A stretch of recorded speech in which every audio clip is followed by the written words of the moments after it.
shitty Saturday Do you night. not believe in Kayfabe anymore?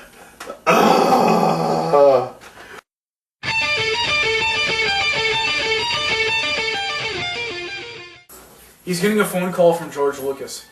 Yes. Because you should know, if he's going to digitally edit us, he's going to take the money, and then promptly when he's done, he's going to give us a Ass kicking. lawsuit. Lawsuit. What did Jorge have to say? What? What did Jorge Lucas have to say? Oh, he's gonna get to that editing as soon as we pay him $50,000 for that title crawl that we've been stealing. You know, Guess it means we have to rob some banks now. Hey, don't we have that, like, Area 57 technology in the back here? oh There's yeah. sure to be some alien laser beams roaming around. All we really need is Blade Braxton in a hobo hat. Hey man, I've got a bandana we can wrap around our face to disguise ourselves. Oh God! Look, it's his jaw cancer shroud. Here wants some jaw cancer. Is this still infected? Probably. Quick, put it on. Put it on, Brian. Wow, I made a funny.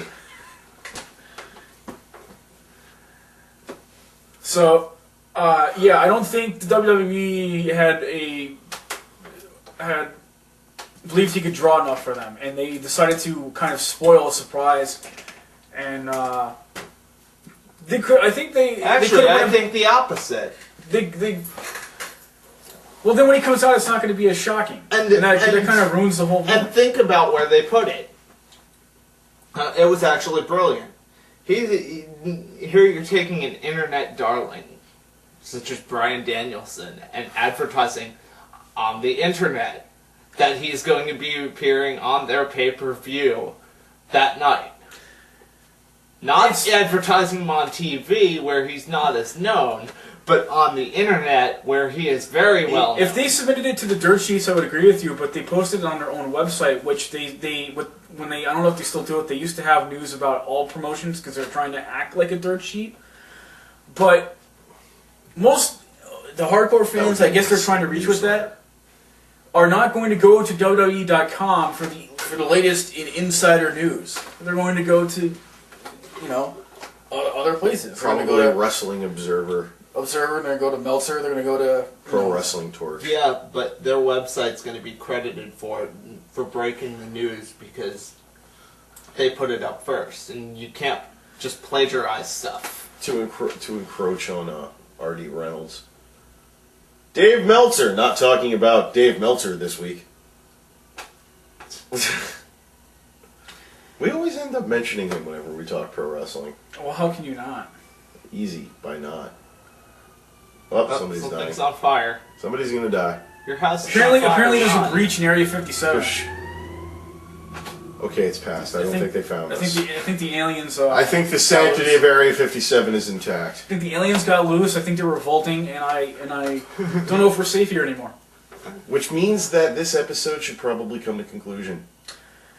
I would like to add, I believe the extra comments that were on this, I think, came from WrestleCrap.com. I just want to make sure they get the proper credit. I'm not stealing anything from them. In addition to that, I would like to say that we could almost have been on WrestleCrap Radio because on their 5th anniversary, they were calling the 12 listeners, and even if they were at work. I didn't know that. Unfortunately, even I probably wouldn't have enough time to talk to them while I was at work. That would really suck, but... Yeah, me neither. We could have almost been on the show. I will always consider myself fondly one of the 12 listeners. I remember the first show. Because we actually downloaded and listened to the first show. Yes. WrestleCrap Radio. But I think that'll about wrap it up for our special update to the wrestling side of things. Again, we're not sure what we're going to cover next, and we don't know when we're going to do it, but we hope you stay tuned. And we'd like to thank our sponsors, the American Cancer Society, for helping our good friend reclaim his jaw. We would also like to thank George Lucas for not suing us into a galaxy far, far away. And 7-Eleven for giving us big gulps and free refills. I'd like to thank WrestleCrap.com Well, not free, but cheap. For our frequent mentions of their forum and their good people on the radio program, and their employees as well. Yes. And I would also like to thank... And we are big Midnight Rose fans. And this is the main reason we came back to do this this program. I know we thank them and the main person in the credits in the last one, but I'd also like to thank CJ Summers, who runs the ACWA promotion that we mentioned earlier.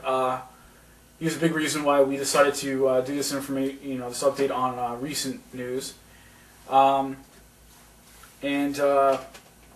Yeah, we put the link to their site. Go check it out. It's good promotion. It's good family entertainment. In fact, if they ever figure out, well, if Brian ever figures out how to edit a video further than he knows how, which I have full confidence in his abilities, that link should be right here. That's the ACWA. Check it out. You just outed me. I did. He outed me. You son of a bitch. You outed me. It's my job. Go in and bleep it out. That part will be edited. The whole point was that we're supposed to be unknown to these fine people who are watching. Do you think that somebody's probably going, wow, my name's Brian too? What do you think? You're the only one named Brian? They're gonna figure it out. I think if we're going to have a gimmick, we should actually keep it up. And not, like... I didn't know we had a gimmick. What gimmick do we have? Being We're three unknown. schmucks in Area 57 doing shows about nothing in particular. That's a gimmick? That's not a gimmick. That's a shitty Saturday night. Do you not night. believe in Kayfabe anymore? We're not a pro wrestling show. We're an all kinds of shit show. We can still have Kayfabe. No, that's pro wrestling. They tell stories. We tell stories about... No, we don't! Things. What are we telling stories about? Cancer! Okay, I'll give you that. Again, we would like to thank the American Cancer Society. Who wrongly diagnosed him with breast cancer. Yeah, which, in fact, he actually has no breasts, let alone pectoral muscle. He is, in fact, leather stretched across very thick bone. I think he's made out of the same leather that comes from Ric Flair's skin. But wait a second, he's not nearly as orange. There must be some kind of like anti-tanning bed. I think we're good. Which I think is called the Netherlands. Get the fuck out.